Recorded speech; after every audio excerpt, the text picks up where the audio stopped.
The Detroit Pistons suffer another tough loss, this time to the Sacramento Kings. Zach LaVine and DeMar DeRozan go off for 80 points in this game. We'll talk about what went wrong and why there might be a little bit of a concern moving forward. We'll talk about that today's episode, Locked On Pistons Podcast. Let's go.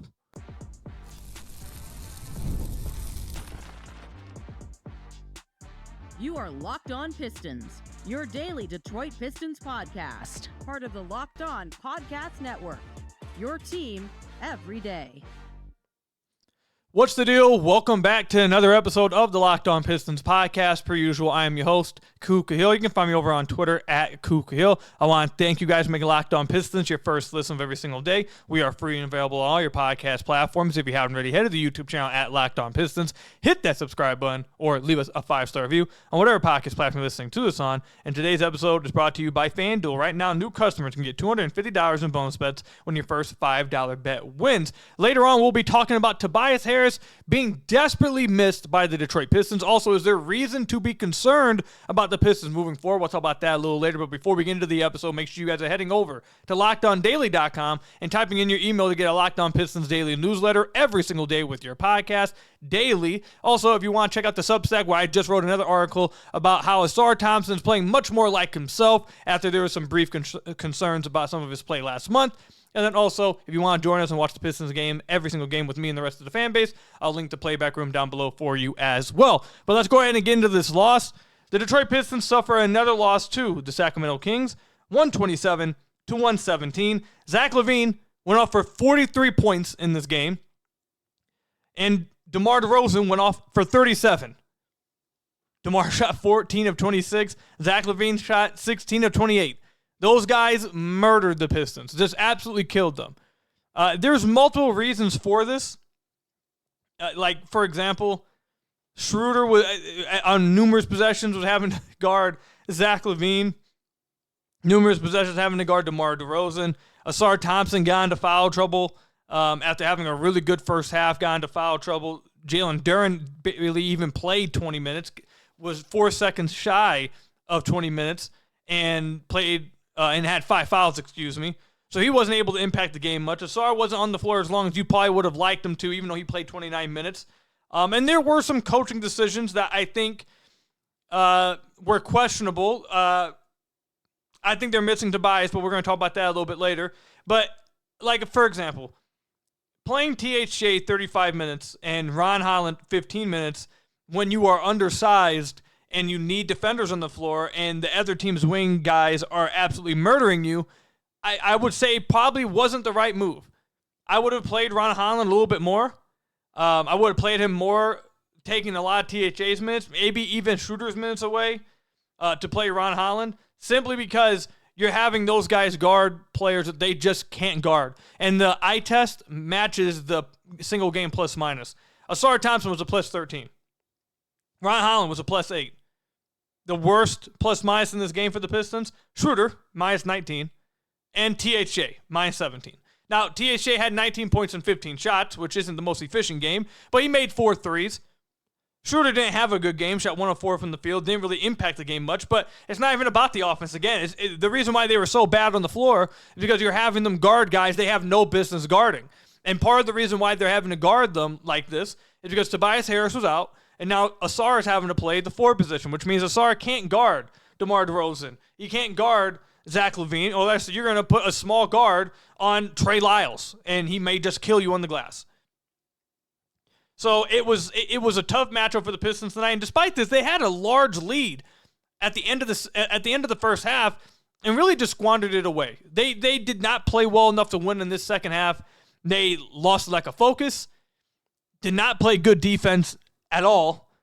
And the coach, look, I think there's been too many times as of late, and I'm not trying to turn this into go after a JB thing, because JB is probably win Coach of the Year, all that good stuff. But there has been a lot of times lately where they seem to go offense over defense, and I don't remember it working once.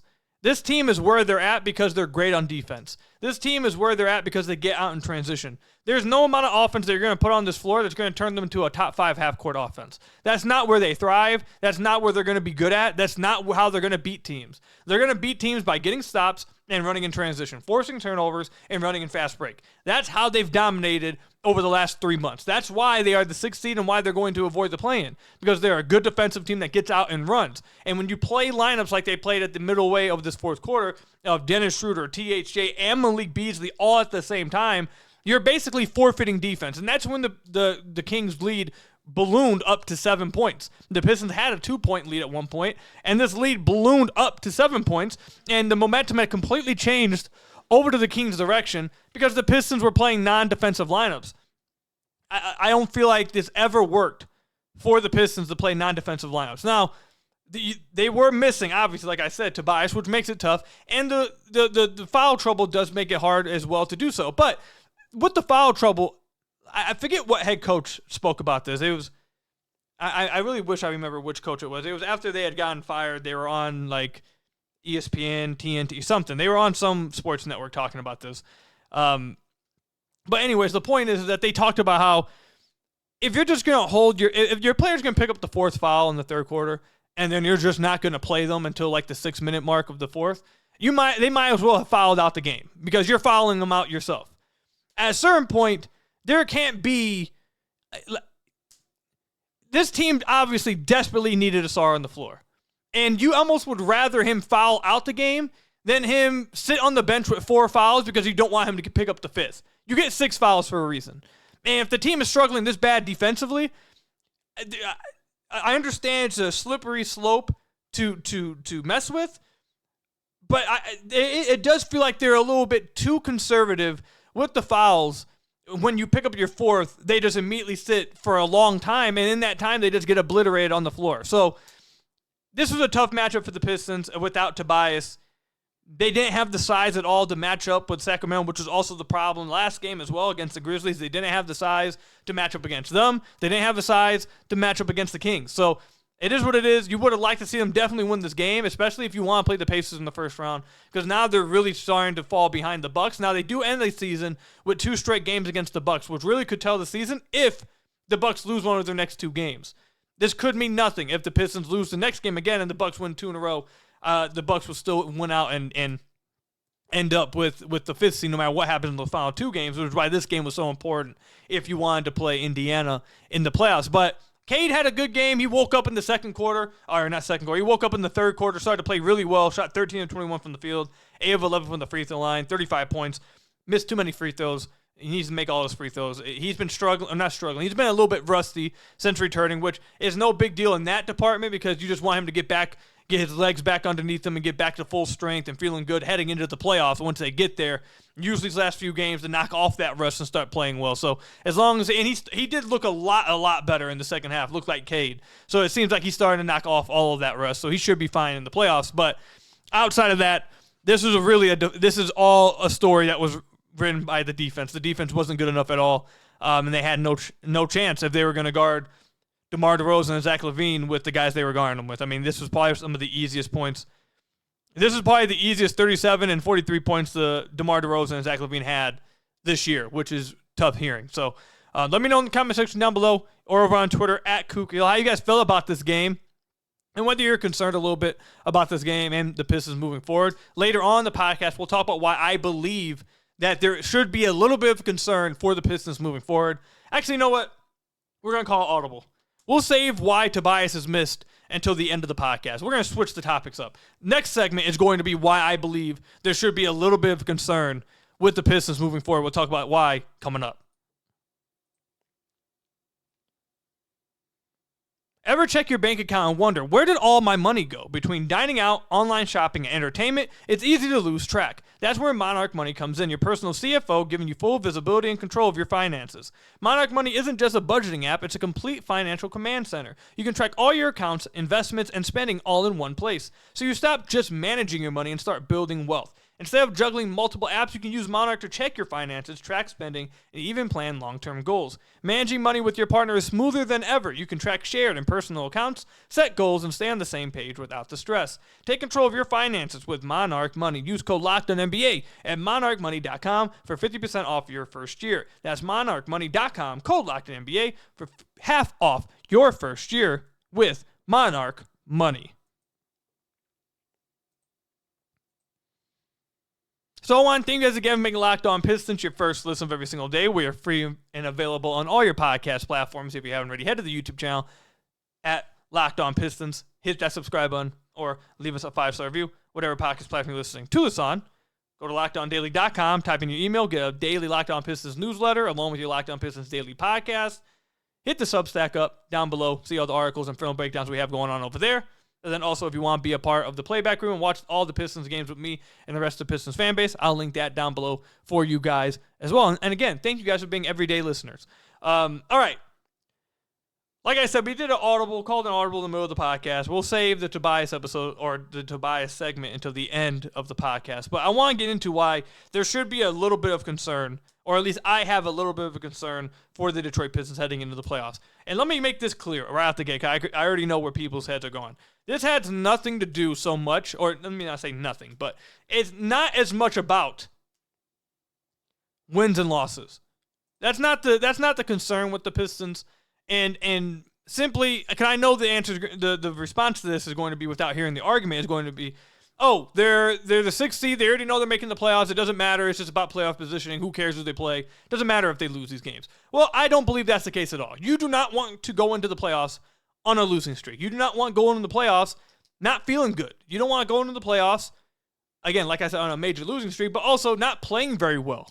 That's not how you'd like to go into the playoffs. You'd like to go into there playing well, feeling good about yourselves, feeling like you're peaking at the right time. And the problem for the Detroit Pistons is, and part of it probably has some to do with the schedule. The schedule did get a little bit tougher for the Pistons, but they've also lost some games that they should have won. And also, obviously, they've dealt with some injury to Cade. They've dealt with the injury to Tobias, which is another reason why to be concerned. Because if they're without Tobias, and that's any kind of like legit concern, it's going to be really hard for this team to compete. But this is what makes this so concerning for me, or not so concerning, but at least a little bit concerning. The two teams that the Pistons are going to be playing against are either going to be the Indiana Pacers or the New York Knicks. Both of those teams are heating up at the perfect time. I just wrote about the Knicks for Fansided. Me and Matt talked about the Indiana Pacers 2 episodes ago, but we'll go through it again. Over the last 15 games, the Indiana Pacers are 12-3. Over the last 15 games, they have the 6th best net rating in the entire NBA. Over the last 15 games, they have the 7th best offense. And over the last 15 games, they have the 8th best defense. Tyrese Halliburton is playing his best brand of basketball right now. He's just not turning the ball over. He's being super efficient from the floor. Pascal Siakam's playing really well. Their supporting cast is playing really well. I just saw Obi Toppin watching him play. He looks pretty good for him right now. They're all playing a pretty good brand of basketball over there in Indiana, and they're peaking at the right time. There was a thought for a minute there that maybe Indiana could catch up to New York for the 3rd seed. Now, when we get into the New York Knicks in a minute, you'll see that they've started to heat up as well. But the Pacers are not playing like a 4th seed. The Pacers are playing like the team that got to the Eastern Conference Finals last year. So they're playing their best brand of basketball at the right time with their best players playing the best brand of basketball at the right time, and their best players are all healthy as well. So that's reason number 1 to be a bit concerned. Reason number 2 to be a bit concerned. The New York Knicks, for the majority of this entire year, the flaw with them, and what we talked about in a few episodes ago, why I believed that they probably would want to go against the Knicks, was because of their defense. But looking into the numbers, they've started to turn their season around once Mitchell Robinson and OG Anunoby both got healthy. They both got healthy at the end of February. So over the last 15 games, it takes you all the way back to February 28th, when OG Anunoby and Mitchell Robinson both became healthy. The Knicks now, over the last 15 games, have the 9th best net rating in the NBA. They have the 5th best defense in the entire NBA over the last 15 games. Heading into this year, the Knicks believed that if they could just get Mitchell Robinson back to play with Cat, to play with Mikal, to play with OG, their defense, and with Tom Thibodeau as the coach, their defense would be fine. But there was a long point of the season where it felt like Mitchell Robinson just was not coming back, and it was foolish to think he would. Well, he did come back, and their defense has changed. And along with that, OG Anunoby came back, and the defense changed. And OG Anunoby is playing some of the best offensive basketball of his career right now. Some of the most efficient, shooting high volume threes, high percentage from three, doing a lot of self-creation as well. They're playing their best brand of basketball right now. Their defense has jumped to where Tom Thibodeau teams usually are over the last 15 games because of the health of their team now. And that's not even including the fact that Jalen Brunson's been out and just came back and is going to be healthy for the playoffs. So now their offense is going to get even better with having a healthy OG now and with having a healthy Mitchell Robinson. This team is peaking at the perfect time heading into the playoffs. Why does this matter so much? Because the Knicks are 10-5 over the last 15 games. Again, we talked about their net rating, where they are defensively. The Indiana Pacers are 12-3 over the last 15 games. The only teams with more wins than the Pacers are the Rockets and the Celtics. Where are the Pistons over the last 15 games? They're 8-7. They have the same amount of wins as the Atlanta Hawks, Milwaukee Bucks, and the Toronto Raptors. Teams that have more wins than the Pistons over the last 15 games. Orlando Magic, the Golden State Warriors, Chicago Bulls, the Pacers, the Timberwolves, and the Warriors. Now, some of those teams are contenders, and you're okay with that. But some of those teams, like the Bulls, the Magic, the Hawks, the Pistons, now again, like I said, some of that can be attributed to not having Cade, even though they did go 4-2 without Cade, to not having Tobias for some of that stretch. But also, the Pistons they have not been as sharp as of late. As a team, individuals had been playing well in spots. Like Tim Hardaway Jr. was playing well in Cade's absence and helped them go 4-2 during that stretch. Osar Thompson has looked really good over the last 6-7 games. But as a collective unit, they have not looked as sharp, as good as they had looked for the previous 2.5 months. Like, for example, their defense for a long time there, after January 4th, when Osar was put in the starting lineup, was a top 5 defense. Over the last 15 games, they've fallen to 13th best defense in the NBA, and their offense is 13th as well.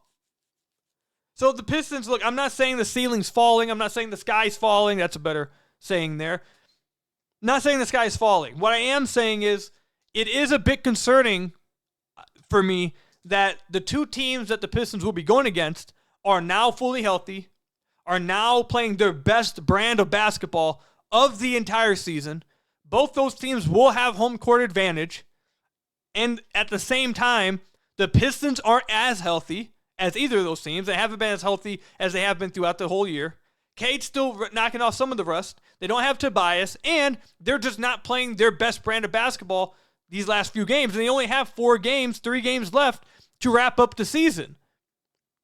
So you don't have much time to kind of go into the playoffs on a high horse here. Now, I know some people will say, well, they don't care. They want to face the Knicks, so they're purposely tanking to play the Knicks. I don't know if they're purposely tanking. I do think, based on what I've heard and some things I've heard over the last month, that they do like that matchup against the Knicks. I do not think they're purposely tanking for the Knicks. I think that would be bad culture building or whatever you want to call it. Like, don't think that would be great to purposely throw games so you can play the Knicks. I don't think they're doing that. Although I think two things can be true at once. I don't think they're doing that, but I do also think they like the matchup against the Knicks. However, the point is, I don't know if they should like that Knicks matchup so much now to where they're like, oh, we want to force that matchup with the Knicks, because they're playing their best brand of basketball as well. And if you're going into that series not playing well, you could get smoked. You could be lining yourself up to get smoked out of that series. Schroeder's not playing well as of late. Malik Beasley has been a little bit off from beyond the arc as of late as well. So, look, this team has had an incredible season. No matter what happens in the playoffs, nothing can take away from how special this season was. It was the start of something great, and again, nothing can take away from how good this season's been. But if you're focused on the playoffs, I am a bit concerned that it seems like the Pistons were peaking, and now it seems like over the last week and a half or 2 weeks, not last 2 weeks, more of, what's the last 15 games? Last month or so? Last month seemed to be not downward spiraling, but kind of leveling out a little bit, kind of just steady, while the two teams they're going against are just in a massive increase, are massively peaking at the right time. That's a bit concerning to me. That's a bit concerning. But, look, maybe they can wrap up these last 3 games. Beasley can start to play really well. Schroeder can kind of turn it around. Cade can be consistent and show that he doesn't have much rust anymore. Hopefully they can get Tobias back, because that would be huge. And these guys can start to rally and feel good about themselves heading into the playoffs. But I'm telling you right now, man, against the Pacers or Knicks, teams who are feeling high, you do not want to go into the playoffs not feeling good, not playing well. Because if you are like that, these two teams are on the pace right now to smoke you out in the first round. So that's where some of my concerns come from. Let me know, comment section down below or over on Twitter at @KukaHill, how you guys feel about the Pistons' recent play versus the play of the ones they're going to go against in the playoffs. Let me know, comment section down below or over on Twitter at KukaHill. Coming up, we're going to talk about why Tobias Harris is so desperately missed and why they desperately need him before the playoffs come back, or before the playoffs start. We'll talk about that coming up. The NBA playoffs are almost here, and FanDuel is giving new customers an incredible way to get in on the action. Right now, when you join FanDuel and place your first $5 bet, you'll get $250 in bonus bets if you win. From three-pointers to steals to assists, FanDuel has so many ways to bet your favorite player props. Plus, after the game tips off, you can even combine your live prop bets into a same-game parlay for a chance to win big. I've told you guys this many of times. I started using FanDuel years ago. I have not turned back since. Been using it almost every single day since then. Super fun to use, super self-explanatory, super easy to use, but obviously most importantly, super fun to use. So don't miss out. Head to FanDuel.com and claim your $250 in bonus bets today. Again, place your first $5 bet and you'll get $250 in bonus bets if your bet wins with FanDuel. So I want to thank you guys again for making Locked On Pistons your first listen of every single day. We're free and available on all your podcast platforms. If you haven't already, head to the YouTube channel at Locked On Pistons. Hit that subscribe button or leave us a 5-star review on whatever podcast platform you're listening to this on. There's another great way to support the podcast. All the links and stuff down below. You guys know Substack, Playback. Check out LockedOnDaily.com for your Locked On Pistons daily newsletter, all that kind of stuff. You guys get it. All right. This team, if you want to look forward to the offseason at all, you want to look forward to the offseason and say to yourself or ask yourself, what should the Pistons look to improve upon? What do the Pistons need to upgrade, on the roster? It's very clear. If these last few games haven't made it very clear, I don't know what will. There's two options, and both of these need to be they need to be problem 1A and problem 1B. It needs to be, you're either finding Tobias' replacement in the starting lineup and then moving Tobias to a backup 4 at this stage of his career, which I think he'd be okay with, or you're coming back with Tobias starting and getting a major upgrade at the backup 4 position. Because right now, the Pistons have absolutely no one that they can play if Tobias goes down. They have no options at the 4 position outside of Tobias and Ausar Thompson. And when you don't have Tobias, that creates an issue in and of itself, moving Ausar to the 4, which we've talked about on the podcast numerous times. Now, you get some pros from playing Ausar at the 4. Like, for example, when they played against the Cleveland Cavaliers, major reason why they won that game is because, Ausar and Duren outplayed Mobley and Allen. And Ausar was able to be a weak side rim protector, was able to dominate the glass. You saw it in that pass game against the Grizzlies. He had 11 rebounds. There are some positives to it. You'll see him get active on the glass. You have his defense more in the paint. You'll be able to secure defensive rebounds, push and transition, all that kind of stuff. However, the negative to that is if you go against a team like the Kings, who have multiple perimeter scorers, multiple perimeter all-stars, you will not be able to put Ausar on them because Ausar is going to be stuck guarding the big. Because if you don't put Ausar in the big, you're going to have either 6'5" THA or 6'1", 6'2" Dennis Schroeder try and guard him. Or you could try to put Cade on him, but probably not the greatest matchup. So that's the pro and con to that. Because the Pistons don't have another guy of Tobias Harris' size, of Ausar's size. You have Ron Holland, but do you want to run a lineup of Ausar, Ron, and Duren? Probably not. So that is the main position that they absolutely have to upgrade on this offseason. If Tobias is out for any extended period of time heading into the playoffs, this team is cooked. This team will be cooked. They need Tobias like, for example, let's talk about the Knicks. If they play against the Knicks, they absolutely need Tobias healthy so they can hide Duren on Josh Hart, let Duren roam, and then put Tobias on Karl-Anthony Towns. If they do not have Tobias in that Knicks series, you will be forced to put Duren on Cat. Or you want to put Duren on Hart. Now who are you putting on Cat? Cat will just dominate. He might dominate with Tobias, but Tobias is bigger and they've done it before and had success. Who are you going to put on? Tim Hardaway Jr.? Because you need a SAR on Jalen Brunson. If you do not have a SAR on Jalen Brunson, he will drop 40. We've seen him do it in the playoffs. He's a playoff killer. You need your best defenders guarding the opposing team's best offensive players in the playoffs. There is no taking possessions off. There is no, okay, we'll just let this guy, get taken advantage of a few possessions. We'll wait a few minutes. We'll get back into it. No. In the playoffs, every possession counts. Every single one. You cannot waste your best perimeter defenders on their non-best offensive players. So if you do not have Tobias, you are being put in a major squeeze. You have to have Tobias back for the playoffs, or you are going to be absolutely screwed because of the size. Against the Pacers, you might be able to get away with it a little.